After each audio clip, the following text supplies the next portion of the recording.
சகோதரமே, அமைதியான ஊரு எங்க ஊரு, அமைதியான கிராமம் எங்க கிராமம், அமைதியான ஊரு எங்க ஊரு, அமைதியான கிராமம் எங்க கிராமம். கோயில் திருவிழான்னு வந்துட்டா நாங்கள் இந்து முஸ்லிம் எல்லோரும் ஒன்றா கூடுவோம். கோயில் திருவிழா வந்துட்டா பொங்கல் வாங்கி சாப்பிடுவோம்.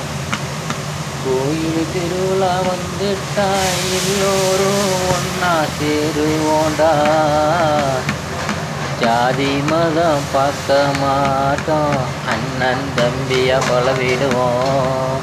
எங்கள் ஊரு ஊரு அமைதியான ஊரு, எங்கள் ஊரு அமைதியான கிராமம்.